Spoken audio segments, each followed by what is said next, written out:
नमस्कार प्रेक्षक हो, मी सचिन डेरे, समाज दर्पणच्या काय रे बावड्या कोणाची हवा या ग्रामपंचायत निवडणूक विशेष कार्यक्रमात आपणा सर्वांचं सहर्ष स्वागत। गावागावामध्ये ग्रामपंचायत निवडणुका लागलेल्या आहेत, तशाच पद्धतीने आदर्श गाव वडगाव कांदळी येथे सुद्धा ग्रामपंचायत निवडणूक लागलेली आहे। आणि खऱ्या अर्थानं मी आज या गावामध्ये आलेलो आहे आणि या नागरिकांशी खऱ्या अर्थानं गावचा विकास झाला की गाव भकास झालं या संदर्भामध्ये मी थेट त्यांच्याशी चर्चा साधणार आहे। काय सांगताय, ग्रामपंचायतीने गावचा विकास केला की खऱ्या अर्थानं गाव भकास झाले?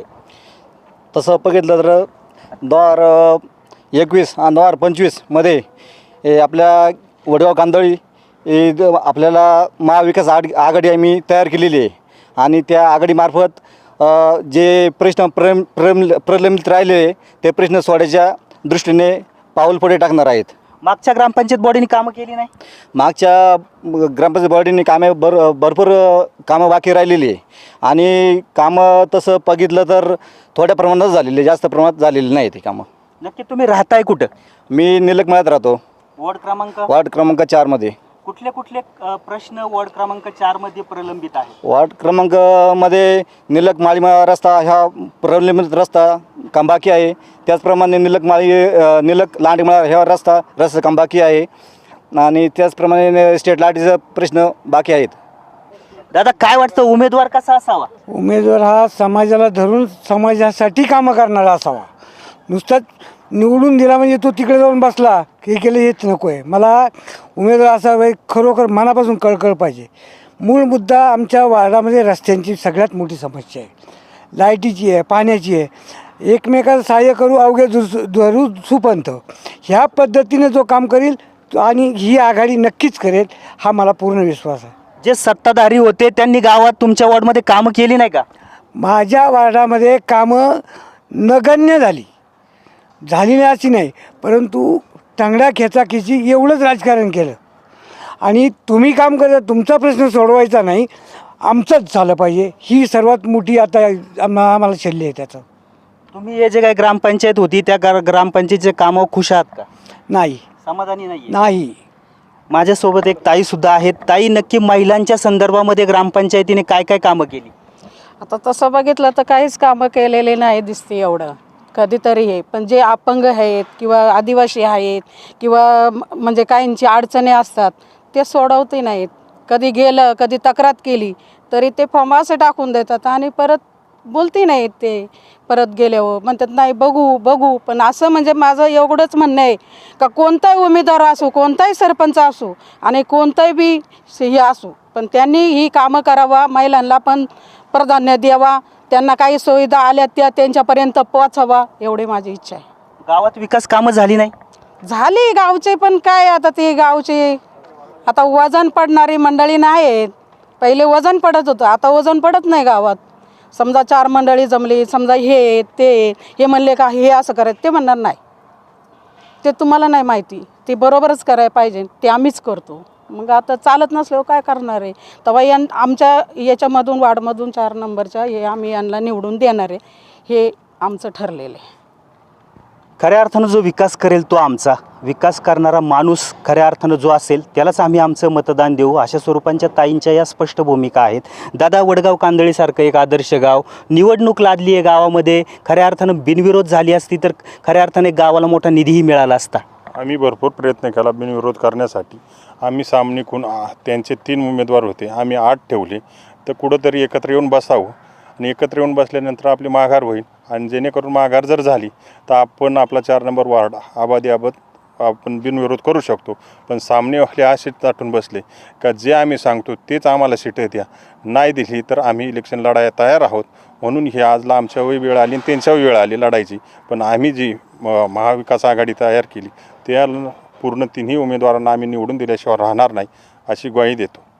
गावचे प्रश्न सुटलेत मागच्या काही काळामध्ये? मागच्या वेळेस जे प्रश्न मस्त आमच्याच वार्डातले सरपंच होते, पण जे आम्हाला जी अपेक्षा होती ती अपेक्षेचा भंग झाला, जेणेकरून 2 नंबर वार्डमध्ये जे रस्ते गुळगुळीत झालेत आणि ज्या वार्डामध्ये सरपंच पद असून तिथं गुडघ्या इतकाले खड्डे पडलेत, ही अवस्था आमच्या वार्डाची आहे आजला। खऱ्या अर्थानं निवडणुका गावावरती कुणी लादल्यात? गावावरती म्हणण्यापेक्षा जे मागच्या वेळेस होते त्यांनीच लावल्या। कारण का तर त्यांची अपेक्षा का आम्हालाच परत पाहिजे. तुमच्या पण तुमची महायुतीची आघाडी तुम्ही त्याच्यात पण काही सदस्य आहेत. आहेत ना, पण त्यांना जर सहीचा अधिकार नाही, त्यांना बोलून द्यायचं नाही, त्यांना जे कामं ठरवली तर हे खाणून पाडायची हाच उद्देश केला, बाकी काही केलं नाही. त्यामुळे तुम्हाला स्वतंत्ररित्या लढण्याची वेळ त्यांनीच आणली. खऱ्या अर्थाने ही लोक, तुम्हाला काय वाटतं, ही जी तुम्ही आता महाआघाडी मागच्या- विश्वास काय, त्यांना का निवडून द्यावं? मागच्या वेळेस हे ना, हेच जे आता उमेदवार आहेत जे परत उभे राहिलेत ते त्यांच्या बाजूने होते, पण त्यांना सुद्धा त्यांनी दाबायचा प्रयत्न केला, म्हणून आम्ही त्यांच्या बाजूने उभे आहोत.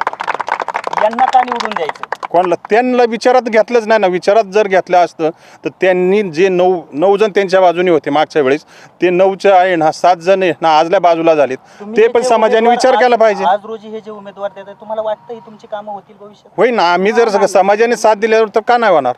होऊ शकतात. निश्चित स्वरूपात आम्ही दिलेले उमेदवार आमची कामं करतील अशा स्वरूपाची ठाम भूमिका या नागरिकांची आहे.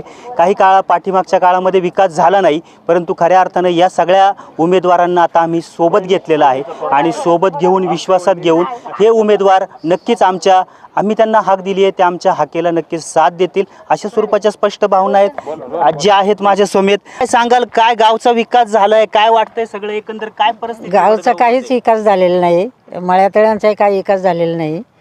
कारण जे धुळधाणी आहे ती चालूच आहे, काहीच विचार करत नाही कोणीच. तुमच्या तिथं काय प्रश्न, अडचणी सगळ्या सुटल्यात प्रश्न का काय? म्हणजे जाण्या येण्याचा रस्ताच नाहीत अजिबात. रस्ते नाहीये? अजिबात. अजून काय समस्या आहेत? अजून समस्या म्हणजे हेच काही कामं अशी मळ्यांमध्ये होतीच नाहीत. होत नाहीत. हां, गाव मग कामं कुठं करते ग्रामपंचायत सध्या? आता काय माहिती कुठं करते ते, आता त्या गावात करते का हे करते त्याचं अजून हेच नाही. नाही. हां, काय तुम्हाला काय वाटतं, उमेदवार कसा असावा? उमेदवार चांगला असावा आणि कामं करणारा असावा. हां, सगळ्यांना मिळून असावा, पुढं हे नको. ताई, काय वाटतंय? खरं सांगू मी, म्हणजे जे आता बॉडी निर्माण म्हणजे येईल, परंतु जी नाही आहे त्यांनी ना आता शहरातला आणि गावातला फरक, सरपंच वगैरे इथली बॉडी जी असते शहरात म्हणजे खेडेगावातली किंवा गावातली, ती लोक आहेत ना, शहर आणि गाव असा भेदभाव करतात. गावठाण आणि जे काही मळेतळे आहे. नाही गावठाण असू दे, पण शहरातली लोक म्हणजे जी इथून गेलेली त्यांची भूमी तर हीच ना, परंतु शहरात गेल्यानंतर ते आमचे प्रश्न सोडवतच नाहीत, कोणती पण बॉडी असू. कारण जे प्रॉपर असतात त्यांच्याच मागे लागतात, परंतु जे आता उभे राहिलेत, जे आता आमचे ह्याच्यातले आहेत, शहरात आहे हां, जे वॉर्ड क्रमांक 4 लोक आहेत, ते सत्तेवर नसताना सुद्धा आमच्या मागे ठामपणे उभे होते. म्हणजे येणाऱ्या प्रसंगांना त्यांनी आम्हाला प्रत्येक वेळेला साथ दिलेली आहे. म्हणजे बॉडीवर आल्यानंतर ते काही करतील म्हणजे गावाला राहत नाहीत का? गावाला राहत नाही, पण आम्ही आता 1 वर्ष झाले इथंच आहेत, पण आमच्या प्रत्येक सुख दुःखात ते आमच्या सहभागी झालेत. पण बॉडीवरती असताना सुद्धा आम्ही 4 वेळा गेलो तरी ती व्यक्ती काय आमच्याकडे नक्की आली समस्या काय जाणवल्या होत्या तुम्हाला? नाही. भरपूर आता कौटुंबिक समस्या आहेत, ते सांगू शकत नाही. अशा म्हणजे कसं असतं, काही प्रॉब्लेम असं असतात, पण ते असं वैयक्तिक अडचणीमध्ये ग्रामपंचायत तुमच्या उभी राहिली? अजिबात नाही राहिली. मी सांगेन, अजिबात राहत नाहीत की तुम्ही तिकडे येत, मग मतदार आहे ना त्याच्याच मागे धावणार. जे आम्हाला मतं मिळतात त्यांच्याच मागे धावतात. जे शहरात आहेत त्यांच्या मागे उद्यापार म्हणजे कोण करायचा प्रश्न आला, काही प्रश्न येऊ, ती लोक अजिबात मागे येत नाहीत. त्यामुळे ह्यांनाही जे आता निवडून येतील, आमची ही बॉडी आहे, त्या बॉडीवर नसताना किंवा काही नव्हतं तरी आमच्या म्हणजे ठामपणे आम्हाला म्हणायचे की तुमच्या सुखदुःखात आम्ही सहभागी आहोत. म्हणजे जी लोक सत्तेवर नसताना सुद्धा मदत करतात, ती लोक सत्तेवर आल्यावर निश्चितच करणार ना, अशी ग्वाही मी प्रत्येक नागरिकाला देऊ शकते. तुमच्या अडचणी सोडवायला येत नाही, पण मतदान मागायला मात्र तुमच्याकडे येत आहे. आता आमचं मत नाही म्हणून तर आम्हाला आमची अवहेलना होती ना, बरोबर ना. आम्ही शहरात मत देतो, परंतु आमचं प्रॉपर गाव हे आहे ना. पण तुम्ही ग्रामपंचायतीला जे काही निधी आहे, तुमचे काही घरपट्टे आहे, मग आमचं सगळं चालू आहे, सगळं आहे ना. ते भरताय, मग परंतु त्या लोकांनी आम्हाला समस्या साथ दिली मात्र पाहिजे. आमच्या सुखदुःखात येऊन आम्ही जर 4 वेळा त्यांच्याकडे गेल्यानंतर त्यांनी 5 वेळेस आमच्याकडे आलं पाहिजे ना, की बाबा हां आम्ही तुमच्या समस्या सोडवायला आलोय, आम्ही ग्रामपंचायतीत आहोत. म्हणजे प्रत्येक घरामध्ये गाव आणि शहरातली लोक असं प्रत्येक कुटुंबात संघर्ष चालू आहे. परंतु त्या लोकांनी गाववाल्यांना साथ देतात, शहरातले जे भाऊ गेलेले तिकडे त्यांना अजिबात साथ देत नाहीत. त्यामुळं प्रत्येकाने म्हणजे असं हे केलं पाहिजे आणि हे करतीलच अशी माझी हे करते. खऱ्या अर्थानं मतदारांच्या या ज्या प्रतिक्रिया आपण घेतल्या, ह्या अत्यंत बोलक्या प्रतिक्रिया आहेत. ग्रामपंचायत मागची जी बॉडी होती संमिश्र होती, काही सदस्य जे आज यांच्याबरोबर आहेत ते मागच्या बॉडीत देखील होते, परंतु सरपंचांनी विश्वासात न घेता आम्हाला गावचा गावगाडा आखला आणि त्यामुळं खऱ्या अर्थानं आम्हाला काही कामं करता आली नाही अशा स्वरूपाच्या स्पष्ट प्रतिक्रिया या सदस्यांच्या देखील असलेल्या दिसून येत आहेत. आणि त्यामुळं खऱ्या अर्थानं काही वॉर्डमध्ये वडगाव कांदळीचा जो विकास व्हायला पाहिजे होता तो विकास केला गेलेला नाही आहे आणि त्यामुळं खऱ्या अर्थानं या नागरिक गावच्या कामकाजावर समाधानी नसलेले आपल्याला दिसून येत आहे. अशा स्वरूपाच्या काही नवीन ग्रामपंचायतीमध्ये मी जाऊन खऱ्या अर्थानं तिथले नागरिक तिथल्या कामावर खुश आहेत की नाही, खऱ्या अर्थानं गावचा विकास झाला की गाव भकास झालं हे मी जाणून घेण्याचा प्रयत्न करणार आहे. आणि त्यामुळे आपण कुठेही न जाता पाहत राहा समाज दर्पणचा ग्रामपंचायत निवडणूक विशेष कार्यक्रम. काय रे भावा, कोणाची हवा?